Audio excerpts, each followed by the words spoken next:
Pessoal, boa noite. Na nossa aula assíncrona de hoje, a gente vai finalizar aquela parte dos seminários. Então, todos os conteúdos que foram gerados, eles estão compartilhados aqui dentro do Google Sala de Aula. Então, todo mundo tem por objetivo assistir os seminários dos outros colegas. E o que a gente está fazendo dentro da aula, que a gente fez na aula passada, na terça-feira e na nossa aula assíncrona de hoje, é fazer alguns comentários essenciais do funcionamento desses algoritmos de ordenação que a gente vem estudando. Então, a gente elencou 5 algoritmos para a gente poder estudar dentro dos seminários: o Quicksort, o Mergesort, que são dois dos mais eficientes, mais utilizados; o Shellsort, que é uma variação do Insertion Sort, que a gente comentou na última aula; e ainda a gente tem um outro algoritmo muito eficiente, que é o Hipsort, que aí ele ficou separado por ele ter uma abordagem diferente do Mergesort e do Quicksort. E ainda a gente tem o Counting Sort, que é um algoritmo para problemas bem específicos. Então, o objetivo aqui é a gente fazer alguns comentários. Então, vai ser bem rápido. Depois, cada um tem que assistir os seminários. Aí a gente tem aqui a apresentação tanto do Counting Sort quanto do Hipsort, e a animação aqui também está separada. Então, aqui a gente tem a apresentação do Counting Sort, desde a semana 7 aqui, Seminário de Ordenação parte 2. Quem não assistiu os outros aí, aproveitar o tempo para assistir. Tem a apresentação aqui do Hipsort, e aqui tem a animação do Hipsort, que ficou separada aqui, a dinâmica aqui, utilizando baralho. Então, é legal dar uma passada, entender esses algoritmos. Depois, na semana que vem, na nossa aula síncrona, a gente vai fazer um estudo um pouco mais aprofundado do Quicksort, e a gente vai fazer a comparação desses métodos eficientes. Então, a gente vai rodar para a gente poder finalizar toda essa parte de estudo de algoritmos de ordenação. Então, primeiro, a gente vai iniciar comentando pelo Hipsort. Então, eu vou fazer a mesma dinâmica, eu vou abrir o vídeo aqui só para poder mostrar do seminário. Da forma que o grupo fez aqui do Hipsort, não ficou tão visível, que foi mostrando o PDF e ficou um pouquinho distante aqui, ó. Deixa eu até colocar em tela cheia aqui. Que mesmo em tela cheia, às vezes não fica muito próximo. Mas é importante a gente passar pelos pontos essenciais do algoritmo e como ele funciona. Então, o Hipsort, assim como o Mergesort e o Quicksort, ele está lá na classe dos algoritmos eficientes. Ele tem uma complexidade muito boa, que é n log de n, e ele se encaixa lá na classe de algoritmos de ordenação por seleção. Então, o que ele vai fazer? Ele monta uma estrutura que a gente chama de heap, que é uma estrutura de árvore, só que uma pseudoestrutura. Ele não utiliza vetor auxiliar, ele não cria essa árvore realmente na memória. O que ele vai fazer ali é só a lógica do algoritmo ali, que acaba criando essa heap aí, mas utilizando o próprio vetor onde que está, e toda a ordenação é feita dentro do próprio vetor. Quando a gente vê a animação, a gente pode pensar ali que ele está utilizando alguma estrutura auxiliar ou está criando uma árvore. Então, e esse é um dos pontos que vocês são mais cobrados quando se trata de falar do Hipsort. Então, o Hipsort, ele é um algoritmo de ordenação eficiente, está lá na classe n log de n, ou seja, é bem melhor que n ao quadrado, lembrando que esse log aqui é sempre base 2. Ele não utiliza recursividade, então não tem aquele paradigma de dividir para conquistar. A técnica que ele utiliza é a criação da heap, dessa árvore, que aí eu vou ilustrar aqui. Lembrando, não utiliza memória auxiliar, ou seja, não tem um vetor auxiliar ali, e não crio essa estrutura realmente na memória, eu não crio essa árvore realmente na memória, é tudo baseado no algoritmo. E faz com que ele seja mais rápido do que o Quicksort, por exemplo, em algumas situações. Porém, por ele não utilizar recursividade, na maioria das vezes o Quicksort acaba sendo mais rápido. Então, ele está nessa classe de algoritmos eficientes. Deixa eu passar esse conteúdo aqui, ele está disponível. Os meninos colocaram aqui também a simulação da execução, que é aquela que está disponível. E aqui o Jader, ele vem explicando a técnica. Eu acho que ele explicou tudo aqui nessa parte. Depois ele mostrou um código funcional. Só para poder... ele mostrou aqui o código rodando também. Que aqui ele foi bem sucinto. Deixa eu mostrar aqui, ó, só para ficar mais claro. Então, o que ele cria é uma estrutura, a partir do vetor, ele cria uma estrutura que a gente chama de heap. Aqui eu até peguei uma ilustração. Então, eu tenho um vetor aqui, ó, e ele cria uma árvore. o próximo tópico que a gente vai estudar são árvores binárias. Então, ele cria uma árvore binária.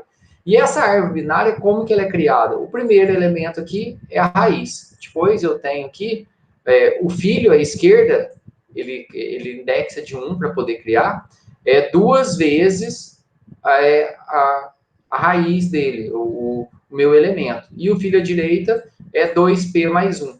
Então, se eu pegar aqui, ó, 2p é o 90. E o filho à direita é 2p mais 1, que é o 20. Depois, quem que é o filho à esquerda do 90? É 2p. Então, 1.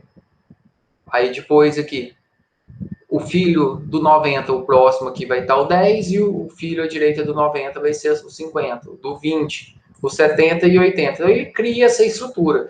E durante a criação dessa estrutura, ele tem um código lá que a gente chama de heap máximo ou heap mínimo, dependendo se eu quero os meus dados em ordem crescente ou decrescente.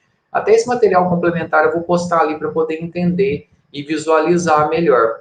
E durante esse processo, sempre tem a regra ali que um determinado nó, durante o processo de ordenação aqui, sempre a raiz aqui, ele vai ter que ser maior do que os filhos. Então, durante o processo aqui, que ele vai reorganizando tudo aqui, ó, o 90 aqui, que é o maior elemento que eu tenho dentro do meu conjunto de dados, ele acaba virando a raiz. E uma vez que esse 90 que ele passa virando a raiz, depois eu vou tirar ele de todo o meu conteúdo e passo a recriar, crio a minha heap de novo.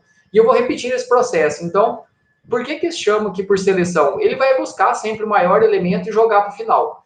Isso utilizando uma estrutura de árvore. E como eu tenho uma estrutura de árvore aqui, eu consigo fazer a busca de forma muito rápida, em escala logarítmica, porém eu preciso ficar fazendo isso várias vezes, ele, pela quantidade de vezes do meu arranjo, eu vou ter uma complexidade em n log de n. Então, ele recai sobre a mesma classe de complexidade dos algoritmos eficientes. A diferença é a técnica. Então, essa árvore que está sendo criada, ele utiliza só um algoritmo para poder gerar ela aqui. Uma vez que ele conseguiu subir o maior elemento, ele joga para o final do meu vetor, recria a minha heap e refaz o processo. E aí, depois ele vai jogar para a anteúltima posição aqui. Então, 90 aqui veio para o final. E durante esse processo aí, depois aqui, quando ele vai rodando, que ele vai achar o maior elemento aqui, que é o 80, ele já vai jogar o 80 depois também para o final. E ele vai repetindo todo esse processo. Aqui tem mais uma complementação só para poder entender. Então, eu tenho o meu vetor e ele vai gerar essa estrutura de heap. E durante esse processo de geração, ele vai sempre selecionar, ele vai buscar o maior elemento que ele vai ficar na raiz. Isso é muito rápido, por se tratar de uma estrutura de árvore. Então, eu consigo fazer isso em escala logarítmica. E aí o meu algoritmo consegue ordenar bem rápido. Depois a gente vai fazer algumas comparações. E aí os meninos colocaram aqui também, além aqui do coisa, tem a animaçãozinha que está separada, que eles utilizaram o baralho para poder fazer, para poder montar aqui o Ripsort. Aqui ficou bem, a visualização aqui ficou bem clara. Então vale a pena assistir depois que eles fizeram com o baralho. Então, só resumindo, o Ripsort, ele é um algoritmo de ordenação eficiente, não utiliza recursividade, ele cria uma estrutura, uma pseudoestrutura ali, só com o algoritmo, ele não utiliza memória auxiliar dentro do seu processo. Por quê? A gente tem alguns outros algoritmos, como o MarySort, por exemplo, que dentro do seu processo ele utiliza memória auxiliar. E, por último, a gente vai tratar aqui do algoritmo de ordenação, o Counting Sort. O Counting Sort, ele é um algoritmo de ordenação bem específico. Ele consegue ter complexidade O de n. Então, quando eu tenho complexidade O de n, é melhor do que n log de n. Então, você está falando que ele é melhor do que todos os outros algoritmos que a gente viu que são eficientes? Sim. Ele é um algoritmo baseado em contagem. Só que, por ele ser baseado em contagem, ele só consegue contar, ele só vai servir para valores que são inteiros ou para char, por exemplo. Que aí ele vai pegar o código da ASCII. Então, ele é um algoritmo de ordenação muito específico, que ele ordena muito rápido, baseado em contagem. Então, pensa lá que o número 5 acontece 5 vezes. Então, ele vai colocar lá essa quantidade. O número 10 acontece 2 vezes, o número 8 acontece 3 vezes. Então, ele conta quantas vezes um determinado elemento aparece dentro de uma passada e depois ele só replica isso. Ele vai utilizar um vetor auxiliar dentro desse processo. Ele é mais rápido que todos, então. quando a gente pega dentro dessa lógica e a complexidade dele. Porém, ele só serve para valores inteiros. Então, lembrando aqui, depois eu só vou mostrar aqui, quando a gente fala aqui, ó, só para colocar no Excel, que a gente fica, deixa eu colocar aqui no Excel, a gente fica falando O de N ao quadrado, o que isso quer dizer? Ó, então, se a gente pensa aqui, ó, que eu tenho um algoritmo que ele está O de N ao quadrado, eu tenho um algoritmo que é O de N vezes log de N. E eu tenho um outro algoritmo que é O de N. Só para poder entender, qual que é melhor desse aqui, então? Se eu olhar de maneira geral, qual desses algoritmos são melhores aqui? Então, se eu pegar aqui, vamos só colocar uma forma aqui, ó. Vamos pensar que eu tenho 1000 elementos. Então, O de N ao quadrado quer dizer o quê? Que ele vai ter um esforço proporcional aí de ele vezes ele. Então, meu N que é 1000, ó. Então, ele vezes ele. Então, vou fazer de maneira geral aqui, ó, 1 milhão de comparação com, deixa eu ver, isso mesmo, ó, 1 milhão de comparações para 1000 elementos, que é 1000 vezes 1000. Agora, n log de n é o quê? É ele vezes, deixa eu ver se eu vou ter log aqui, log 10, logaritmo em uma base especificada. Ah, aqui eu consigo especificar o log desse valor na base 2. Então, quando eu falo aqui, ó, log de 1000 vai dar 10. E aí você coloca 10 vezes 1000, vai dar em torno de 10.000 comparações aqui, ó, 9.900 e alguma coisa aqui. E agora, quando eu falo O de N, é o próprio N, ó. Então, se a gente olhar aqui, ó, qual classe de algoritmo que é melhor? Porque às vezes o pessoal buga aqui e fala assim, ah, mas qual que é melhor? É N ao quadrado, N log de N, vou até dar um espacinho aqui, ó, é N log de N ou O de N? Lógico, O de N é melhor, porque se eu tenho 1000 elementos, eu vou ter um esforço proporcional a 1000.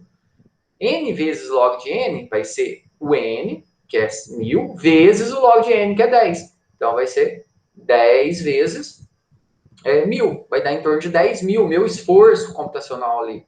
E agora você coloca o O de N ao quadrado aqui, eu vou ter um esforço aqui de 1000 vezes 1000. Nós coloco 1000 vezes 1000 aqui, eu tenho 1 milhão.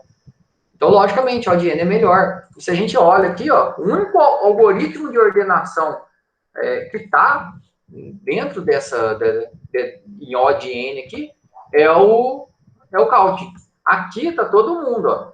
Aqui está o quicksort, o merge, o heap, aqui são todos eficientes.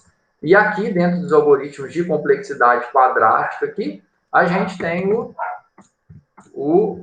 bubble sort, o insertion sort, o selection sort. E a gente tem perdido aqui no meio dos dois aqui o shell sort.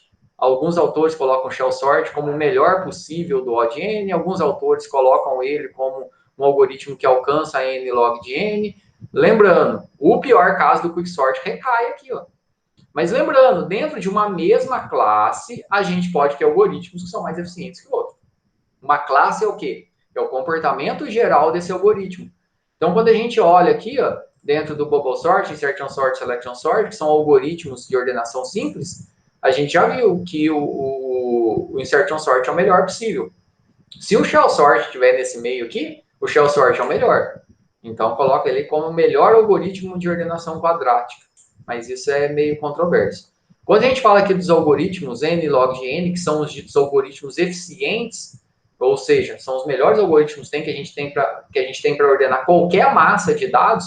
Aí está o quicksort, o merge sort, o quicksort, que tem desempenhos muito parecidos, mas de maneira geral o quicksort é o melhor. E a gente tem um counting sort aqui, que embora ele tenha o melhor desempenho possível, ele é limitado. Por que ele é limitado? Porque ele só consegue trabalhar com dados inteiros. Então, esse aqui a gente consegue ver uma visualização geral. Aqui, deixa eu tirar o áudio aqui. Eles colocaram um áudiozinho aqui. Então, ele recai aqui nessa complexidade O de N, que é bem diferenciado. Isso é bem diferente dos outros algoritmos. Deixa eu passar. É um algoritmo de ordenação, como eu falei, baseado em contagem. Eu vou ter o meu vetor A, que vai ter a quantidade de elementos. Depois, dentro de um outro vetor, eu vou contar quantas vezes cada elemento ocorre. E depois, num terceiro vetor, ou no próprio vetor inicial, eu volto colocando. Se eu falei lá que o valor 5, e ele usa índice para isso. Se eu estou lá no índice 5, o índice 5 tem um valor 10, então quer dizer que o valor 5 acontece 10 vezes. Então eu vou lá, eu vou repassando. Em cada índice que eu repassar, eu vou ver quantas vezes ele acontece. E vou voltando. Deixa eu ver se aqui na animação. Aqui. Então, primeiro a gente vai ter um vetor auxiliar que a gente inicia com 0. Como que isso funciona? Dentro do meu vetor aqui, ó, dentro do vetor, eu inicio tudo com 0. Então, quer dizer que todos os valores... e lembrando, esse vetor auxiliar, ele tem um problema muito grave. Porque ele tem que ter o tamanho do maior elemento que eu tenho dentro da minha massa de dados. Então, pensa que eu tenho valores entre 0 e 50. E eu preciso ordenar esses valores. Então, o tamanho do meu vetor auxiliar tem que ser 50, porque é o maior valor. Pensa que eu tenho valores entre 0 e 10 mil. O meu vetor auxiliar tem que ter tamanho de 10 mil. Não importa, ó, se no meu vetor original eu tenho valores entre 0 e 10 mil, mas eu tenho 80 valores só. Eu tenho 80 valores que estão entre 0 e 10 mil. Então, se eu quero, para mim ordenar 80 valores, eu tenho que gerar um vetor auxiliar do tamanho do maior valor que eu tenho na minha origem. Por quê? Esse vetor auxiliar, eu começo ele tudo com 0.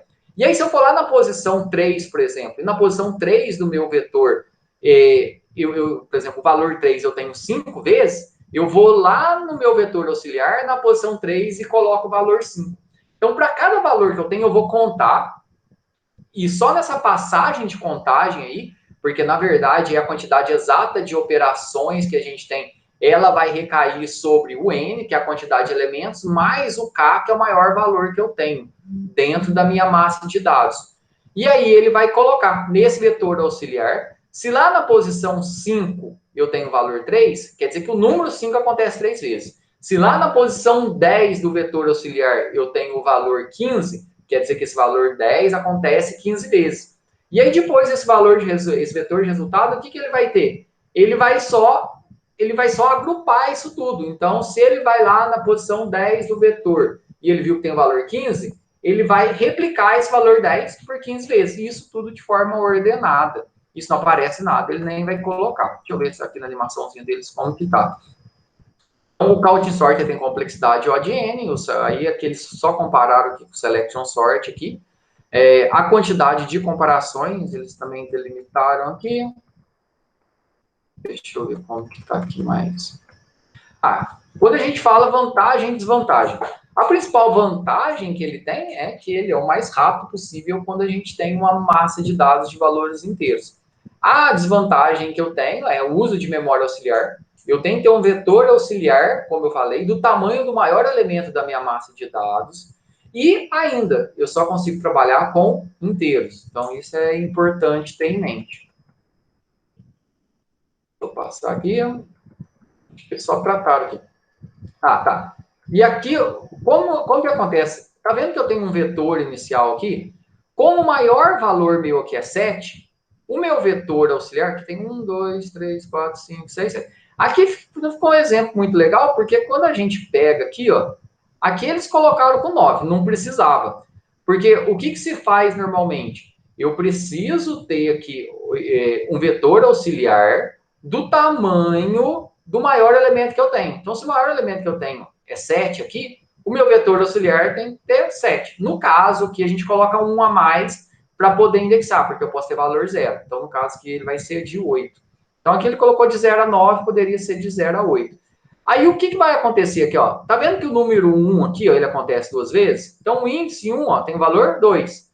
O 0 não acontece nenhuma vez? O 0 tá com 0. O valor 2 aqui, ó, ele acontece 2 vezes. Quer ver, ó? Aqui, ó, o índice 2, ele vai ter que ficar com 2 aqui, ó. Tá vendo? O 2 acontece 2 vezes, ó. Aqui vai ter que ficar com 2. Então, para cada valor, o 4 acontece uma vez. Aqui vai ficar com 1. O 7 acontece uma vez. Aqui vai ficar com 1. O 5 acontece uma vez. Cadê? Eles não colocaram. Mas será que pularam o 5 aqui? Faltou colocar o 5 aqui. O 4 acontece uma vez, pularam o 5. E aí, o que vai acontecer? Na hora de gerar o vetor de saída, que pode ser até esse aqui agora, o que eu vou fazer? Ó, eu vou vir aqui, o 0. Quantas vezes o 0 acontece? 0. Então, não coloque ele nada aqui na minha saída. O 1, o índice 1. Aí ele tem o valor 2. Então, eu vou pegar o valor do índice, que é 1, e vou colocar 2 vezes na saída. O 2, ele acontece 2 vezes, então vou colocar ele 2 vezes. O 3 é 0, não coloco ele uma vez na saída. O 4 é 1, vou colocar ele uma vez na saída. E aqui ele faz um processo aqui, só para poder fazer a soma dos elementos da saída. Aqui, isso depende do algoritmo, cada um faz de uma maneira, mas a forma básica de fazer vai ser o quê? Se o meu vetor, aqui, ó, 1, ele acontece 2 vezes, então ele coloca 1 2 vezes. Quando a gente pega aqui ele está só saindo. O valor, o 2, ele acontece 2 vezes, ele coloca aqui 2 vezes. O 4, ele acontece uma vez. O 5, ele acontece uma vez. E aí, depois, na saída que ele deu certo. O counting sort, então, ele só vai contando quantas vezes um elemento acontece. Tem algumas variações do algoritmo dele, da forma que eles representaram, que está um pouquinho diferente da implementação que a gente fez anteriormente, em outras turmas que o pessoal mostrou. Mas a lógica é a mesma. Ou seja, eu tenho um vetor, eu conto quantas vezes ele acontece, utilizando um vetor auxiliar e depois eu dou a saída. Ou num terceiro vetor, ou até no meu próprio vetor de entrada. Porque aí eu já tenho tudo isso armazenado de forma temporária aqui. E aí o meu vetor está ordenado. Qual que é a limitação principal que a gente tem? Só consigo trabalhar com valores inteiros. E ainda, o meu vetor auxiliar, meu intermediário aí, lembrando lá, pensa que eu tivesse valor 500 aqui. O valor 500, ele teria que estar a quantidade de vezes que o 500 acontece lá no índice 500. Então, eu teria que gerar um vetorzão aqui, mesmo que eu tivesse exatamente essa margem de dados, só para poder guardar por causa do índice. E aí tem algumas outras abordagens que eles tentam controlar isso, mas de maneira geral isso acontece. Então, por que o counting sort, embora ele tenha a melhor complexidade possível, como a gente viu aqui, ó, ou seja, ele vai ser melhor de todos, o esforço dele é o menor de todos, por que ele não é amplamente utilizado? Em decorrência da limitação dele, de trabalhar só com inteiro e esse consumo de memória excessiva. Então, se você tem uma massa de dados, vai trabalhar muito, muito com inteiro aí, você pode implementar o counting sort e utilizar ele, que ele vai te dar um desempenho diferenciado. Se você trabalha com a massa de dados aí, que na maioria das vezes você não sabe o que ela é, aí você vai utilizar um algoritmo eficiente. E como eu já falei anteriormente, depois eu vou mostrar também, o que está implementado por trás de Java, C Sharp, das linguagens hoje aí, Python, é uma variação aí, é o Quicksort e o Merge Sort. Então, e em C Sharp tem até uma variação do Insertion Sort, que é próximo lá do Shell Sort também, que está implementado. Então, com isso, a gente finaliza a nossa parte dos seminários, esse overview, essa visão geral sobre os algoritmos de ordenação eficientes. Na terça-feira, como eu falei, a gente vai fazer esse estudo mais aprofundado do Quicksort e vamos fazer uma comparação entre os métodos aqui, o Quicksort, Mergesort, Hipsort. O Count aqui não vale, nem compensa colocar ele, porque ele vai zerar quase tudo, porque ele é só uma passada. Mas a gente coloca ele para poder ver rodando e fazendo toda essa comparação. Se ficar alguma dúvida, que alguém quiser fazer algum comentário, que vocês ainda vão assistir aí os seminários dos colegas, então aqui é só colocar o comentário aqui, os colegas vão ajudando a responder e eu vou respondendo também. O importante aqui, tem algumas questões para poder responder aqui, por enquanto tem até semana que vem, mas só 5 responderam. Então não deixem de responder, que a gente tem até a próxima semana para poder responder. É um questionáriozinho só com 5 questões que tratam dos algoritmos de ordenação dos seminários. Alguma dúvida, pessoal? Alguém quer fazer algum comentário? Não tem nenhum comentário, não. Eu tenho que ver todos ainda, Matheus. Obrigado. Viu? Beleza. Tranquilo, pessoal? Então, esse é o objetivo. Pode falar, Luiz. Opa. Matheus, você tinha falado do Quicksort, que o trabalho que eu fiz.